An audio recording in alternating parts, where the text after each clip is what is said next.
Hello friends, welcome to Barna's kitchen. আজকে আমি আপনাদের জন্য বানাতে চলেছি আলু বেগুন দিয়ে ট্যাংরা মাছের ঝাল। এটি গরম ভাতের সাথে খেতে কিন্তু খুবই ভালো লাগে।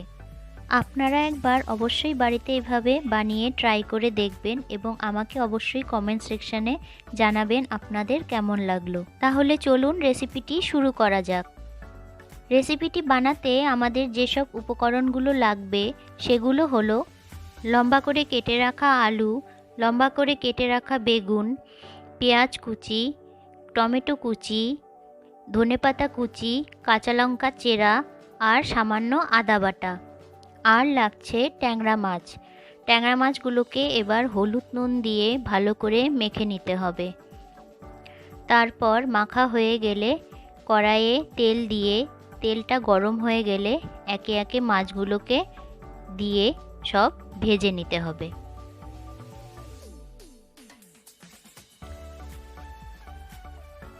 এক পিঠ মাছগুলো ভাজা হয়ে গেলে তারপর আবার খুব আলতো হাতে দেখে মাছগুলোকে উল্টে দিতে হবে। মাছগুলো কিন্তু খুব আলতো হাতে ভালোভাবে উল্টোতে হবে, কারণ এই মাছগুলো ভেঙে যাওয়ার চান্স খুব বেশি থাকে। তারপর এপিট ওপিট করে ভালো করে ভেজে নিয়ে মাছগুলো তুলে ফেলতে হবে।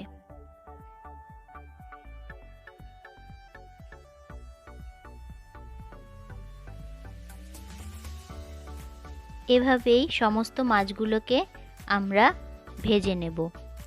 তারপর মাছ ভাজা হয়ে গেলে কড়াইয়ের ওই তেলেই আমরা দিয়ে দেব আলুগুলোকে দিয়ে ফার্স্টে ভালো করে ভেজে নিতে হবে। আলুগুলো ভাজা হয়ে গিয়েছে, এবার আলুগুলোকে একটি বাটিতে আবার তুলে রাখব। তারপর কড়াইয়ের ওই তেলেই দিয়ে দেব জিরে আর একটা শুকনো লঙ্কা ফোড়ন। জিরে শুকনো লঙ্কাটা হালকা একটু ভেজে নেব। তারপর এতে পেঁয়াজ কুচিটা দিয়ে দেব। পেঁয়াজ কুচি দিয়ে একটু ব্রাউন হতে দিতে হবে পেঁয়াজটা একটু ব্রাউন হয়ে গেলে তারপর এতে আমরা দেখুন ব্রাউন হয়ে গেছে। এবার এতে আমরা বেগুনগুলো দিয়ে দেব। বেগুনগুলো দিয়ে এখন একটু আবার ভাজা ভাজা করে নিতে হবে। তারপর এতে টমেটো কুচি দিয়ে দেব। তারপর আবার একটু নাড়াচাড়া করে নিতে হবে। নাড়াচাড়া করা হয়ে গেলে এতে এবার আমরা আদা বাটাটা দিয়ে দেব। আদা বাটা দিয়ে এখন ভালো করে একটু কষিয়ে নেব। 1 মিনিটের মতো একটু কষানো হয়ে গেলে এবার আমরা গ্যাসের ফ্লেমটাকে লো করে একে একে সব মশলাগুলো দিয়ে দেব। প্রথমেই এখানে দিয়ে দিচ্ছি নুন, তারপর হলুদ গুঁড়ো, নুনটা আপনারা আপনাদের স্বাদ মতো দেবেন। এবার দিয়ে দিচ্ছি জিরে গুঁড়ো আর সামান্য লঙ্কার গুঁড়ো। এগুলোকে দিয়ে এবার ভালো করে নাড়াচাড়া করে নিতে হবে। আর কাঁচা লঙ্কাটা আপনারা আপনাদের ইচ্ছে মতো দেবেন, যে যেরকম ঝাল খান। লঙ্কাটা চাইলে স্কিপও করতে পারেন। এবার ভালো করে মশলাটাকে কষাতে হবে। কষানোর সময় একটু সামান্য জল দিয়ে দেবেন, তাহলে কষানোটা ভালো হবে আর নিচে লেগে যাবে না, মশলাটা পুড়ে যাবে না। এবার ভালো করে মশলাটাকে কষতে দিতে হবে। 2 থেকে 3 মিনিট মশলাটাকে ভালো করে কষতে হবে।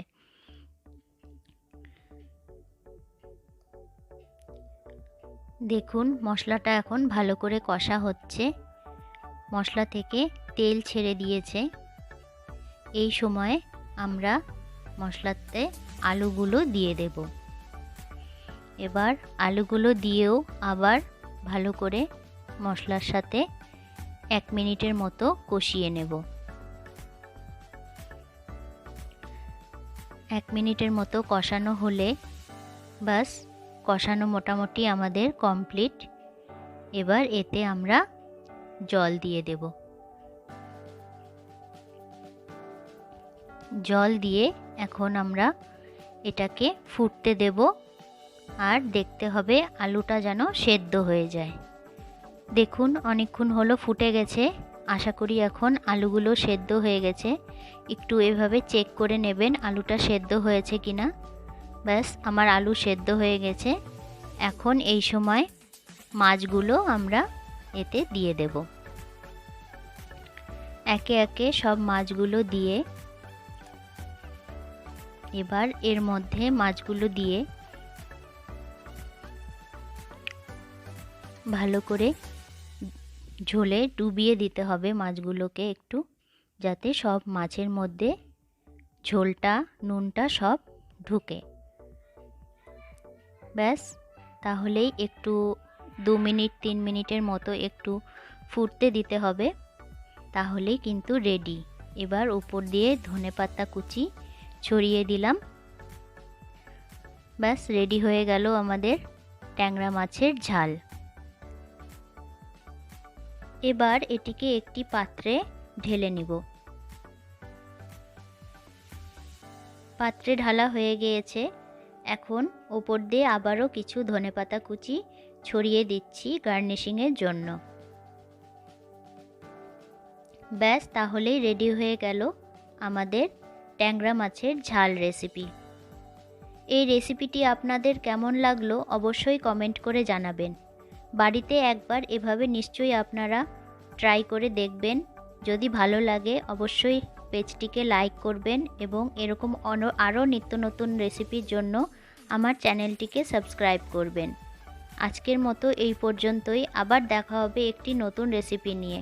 ততক্ষণের জন্য নমস্কার।